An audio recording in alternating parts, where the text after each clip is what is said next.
안녕하십니까. 저는 불만맨이고요. 오늘은 비트코인 폭등 가능성에 대해서 여러 가지 근거를 들어서 말씀을 드리려고 그래요. 제가 비트코인이 폭등할 가능성이 있다고 말씀드렸었는데 제가 들 수 있는 근거들을 들어서 말씀을 드리려고 합니다. 제가 하는 말은 스스로 판단하시는 거예요. 듣고 제 말을 맹신하시면 안 되고 스스로 판단하세요. 스스로. 저는 네 가지 기준에서 비트코인이 폭등 가능성이 있다 이렇게 보는 겁니다. 일단 첫 번째로 비트코인 도미넌스가 현재 65%인데요. 상당히 높죠. 그리고 2020년 12월에 폭등 전에 비트코인 도미넌스가 73%까지 올랐었고요. 그리고 나서 대폭등이 왔습니다. 그 2020년 12월하고 비교가 안 될 만큼 높은 이유가 뭐냐면 지금 현재는 크립토 시장의 전체 시가총액이 3트릴리온 달러예요. 근데 그때 당시에는 1트릴리온 달러가 안 됐단 말이에요. 그러니까 비트코인 자체도 그렇지만 여러 가지 코인이 많이 생겼고 스테이블 코인, 테더라든지 USDC라든지 걔네들이 생겼음에도 불구하고 비트코인 도미넌스가 65%라는 거는 굉장히 높은 거예요. 그리고 지금도 계속 올라가고 있거든요. 하루에 0.1%, 0.2%씩 계속 올라가고 있는데 어디까지 올라갈지 모르겠어요. 이거 정말 대단한 거거든요. 그래서 비트코인이 흡성대법을 시작할 준비를 마쳤고 곧 올라갈 것이다. 곧 폭등을 시작할 것이다 이렇게 생각을 하는 거고요. 또 M2 통화량, M2 통화량이라는 게 뭐냐면 글로벌 M2 통화량이라는 게 세상에 있는 모든 돈이 얼마나 풀렸는가를 보는 건데요. 이게 그 라울팔이라고 하는 사람이 쓰는 그런 이론이죠. M2가 뭐 90일 선행한다, 100일 선행한다 이러면서 뭐 말이 많은데 좀 지금 90일 선행하는 게 그래프가 거의 맞아 들어가더라고요. 그래서 M2 통화량이 상당히 많이 풀렸기 때문에 M2 통화량을 따라가면 비트코인도 대폭등하지 않겠느냐 그렇게 생각을 하는 거고요. 그리고 비트코인 사이클에 대해서도 말씀드리면 비트코인 사이클에서 반감기 후에 12월에서 18개월 후에 최고점에 도달했었는데 비트코인 사이클 같은 경우에는 지금 현재 반감기가 작년 4월에 있었고 지금 5월이잖아요. 그래서 한 13개월 됐거든요. 그러니까 거의 최고점이 나올 때가 됐다. 이렇게 생각을 하고 있는 겁니다. 그리고 크립토 시장이 오를 때는 대중의 광기를 일으켜야 되는데 대중의 광기를 일으킬 때는 내러티브가 정말 중요한 거예요. 내러티브가 뭐냐? 기업이 비축한다. 미국이 전략 비축 자산으로 삼는다. 그리고 마이크로 스트래티지 같은 기업들이 비트코인을 비축한다. 이런 내러티브가 있다는 거죠. 그러니까 대중들이 그런 일이 있어? 이러면서 대중들이 참여를 하게끔 하는 끌어들이는 내러티브가 있다는 거죠. 자, 그래서 첫 번째로 비트코인 도미넌스를 보면 자, 여기 보시면 2020년 12월에 도미넌스가 73%까지 올라갑니다. 그리고 나서 비트코인 불장이 왔죠. 비트코인 불장 온 다음에 요렇게 떨어지는 부분 있죠. 요렇게 급격하게 비트코인 도미넌스가 떨어지는 부분이 있는데 요때는 알트 시즌이 옵니다. 그리고 지금 계속해서 여기도 보시면 계속해서 요렇게 해서 계속해서 지금 비트코인 도미넌스가 올라가는 걸 보실 수 있고요. 요때 잠깐 떨어졌잖아요. 요때 잠깐 떨어졌잖아요. 요때 잠깐 떨어졌을 때 무슨 일이 있었느냐? 잠깐 미니 불장이 왔었죠. 왔었습니다. 그래가지고 이때 많은 분들이 알트코인에 돈 다 집어넣고 지금 60%씩 다 물려 있습니다. 지금 60%면은 양호하게 물려 있는 거죠. 지금 막 마이너스 80%, 90%신 분도 많아요. 지금. 하여튼간에 요때 물려가지고 좀 요렇게 비트코인 혼자 독주하고 있다 그런 상황이고요. 그래서 시가총액이 요때랑 비교가 안 돼요. 시가총액을 보시면 제가 보여드릴게요. 시가총액이 이때는 12월이잖아요. 0.6 트릴리온 막 이럴 때예요. 기껏해야 1 트릴리온 찍을 때거든요. 근데 지금은 3 트릴리온이잖아요. 3 트릴리온이잖아요. 그러니까 이게 차이가 엄청 나는 거예요. 그런데도 불구하고 비트코인 이렇게 높은 도미넌스를 유지하고 있다. 이거 엄청난 거죠. 그래서 이건 폭등의 전조 증상이 아닌가라고 생각을 하고 있는. 두 번째로 M2 통화량.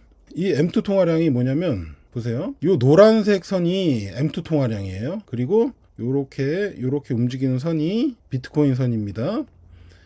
근데 보세요. 거의 비슷하게 오잖아요. 거의 비트코인 선하고 M2 통화량이 비슷하게 오죠. 그리고 M2 통화량이 떨어졌을 때 비트코인도 떨어지고 M2 통화량이 올라가니까 비트코인도 따라 올라가죠. 그리고 쭉쭉 올라가고 있습니다. 그리고 지금 보니까 비트코인 얼마냐? 이게 며칠 전 자료인데 지금 지금 거의 99K를 다 찍었는데 거의 지금 다 왔어요. 그래서 요렇게 해서 여기가 요 포인트에서 폭등이 나오지 않겠느냐. 요 포인트까지 얼마 남지 않았다. 요 포인트가 얼마 남지 않았다라는 거예요. 요 포인트가. 그래서 여기 10만 이렇게 하다 요렇게 해서 갑자기 장대 양봉이 꽂히는 순간이 얼마 남지 않았다라고 생각을 하고 있는 겁니다. M2 통화량 때문에. 그리고 어제 중국은행에서 중국은행도 돈 풀기 들어갔죠. 물론 파월은 좀 아쉽게도 돈 안 풀겠다고 했지만 금리 안 내렸지만 자 그리고 나서 다음 거 자 비트코인 사이클에 대해서 말씀드리는데요.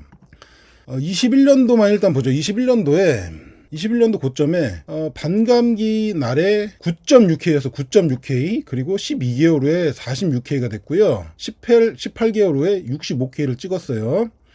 이러면서 상당히 많이 올라갔죠. 그리고 또 2024년도에 반감기 날에 63K였습니다. 그리고 지금 현재 96K였어요. 그리고 그러면 18개월 후에는 얼마가 될까라는 거예요. 요게 점프를 하잖아요. 물론 이때도 63K인가 찍은 다음에 떨어진 거긴 하지만 요때 이 12개월, 18개월 사이에서 고점이 나온다는 것이 어쨌든 반감기 사이클의 어떤 정석이기 때문에 이거를 기대를 한번 해보는 겁니다. 다만 뭐가 있냐면 ETF와 기관 참여로 패턴이 좀 변화를 했을 가능성은 있습니다. 그러나 여전히 반감기 패턴은 무시할 수 없다라고 생각합니다. 그리고 크립토 윈터가 온다는 것도 저는 아직 믿고 있습니다. 크립토 윈터가 없어졌다고 말하시는 분들도 계시는데 저는 크립토 윈터가 반드시 온다고 생각하고 도망칠 준비를 하고 있습니다. 그리고 이 3차 반감기 2020년도 21년도에는 디파이 NFT가 내러티브였다면 저는 요번 내러티브는 국가와 기업도 코인을 쌓는 국가 비축 기업 비축이 내러티브라고 생각합니다. 이 마이클 셀러는 아주 유명하죠. 마이크로 스트래티지에서 스트래티지로 이름 바꿨는데 이 사람이 벌써 55만 개 이상의 BTC를 샀어요. 평단은 68,000달러 정도로 알고 있고요. 그리고 11,000개의 비트코인을 보유하고 있고 마르톤 디지털 얘네 채굴 기업입니다. 그리고 일본의 메타플래닛은 일본에 자기가 마이크로 스트래티지가 되겠다 해서 계속 쌓고 있고요. 또 미국은 21만 개 갖고 있는 거를 계속 팔지 않고 유지하겠다 했고 계속 또 이제 세금으로 산다 이거는 계속 발표를 안 하고 있지만 그리고 엘살바도르나 키르기스탄 이런 나라들도 계속해서 비트코인을 비축하겠다 이런 거를 밝혔습니다.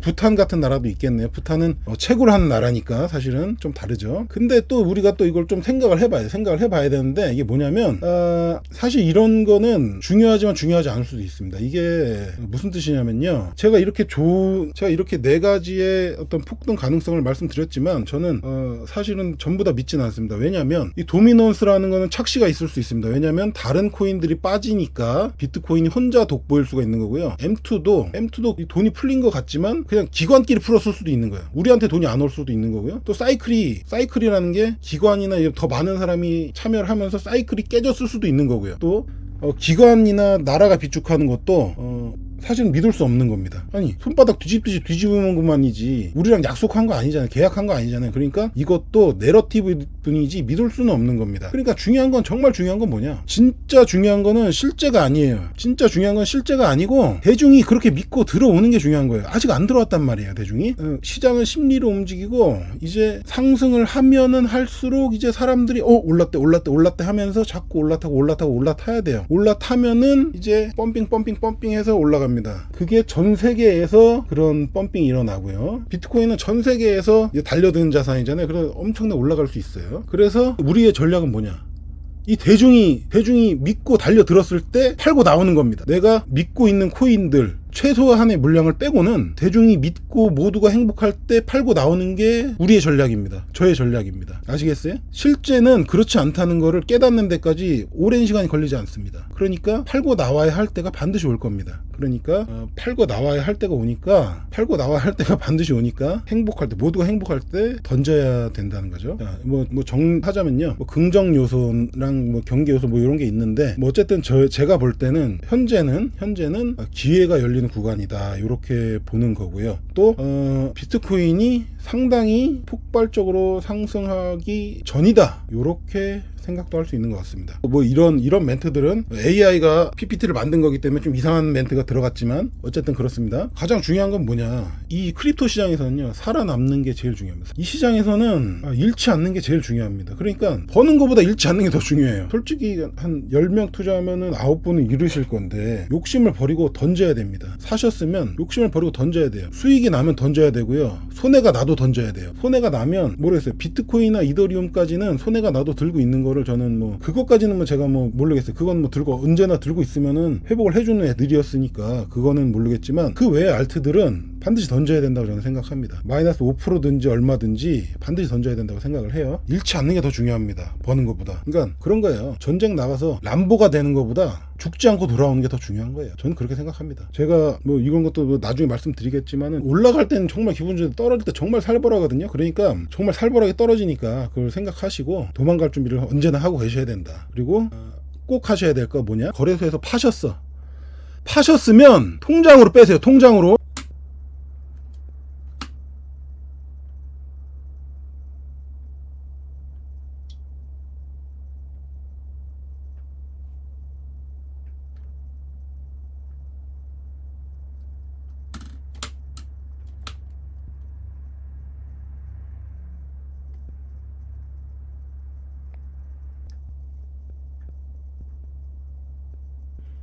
코인을 파셨으면 반드시 현금화하세요. 반드시 현금화하셔서 통장으로 빼세요. 통장으로 빼셔야지 당신 돈입니다. 통장으로 안 빼면 다시 재투자하는 순간에 다 날라가요. 한두 번 한 게 아니에요. 저도 한두 번 한 게 아니에요. 아시겠죠? 구독과 좋아요 눌러주시면 좋고요. 어쨌든 간에 저는 크립토 시즌 종료할 때까지는 저는 이 방송을 계속 할 거니까요, 같이 해주시면 좋을 것 같습니다. 예, 불만맨이었습니다. 감사합니다.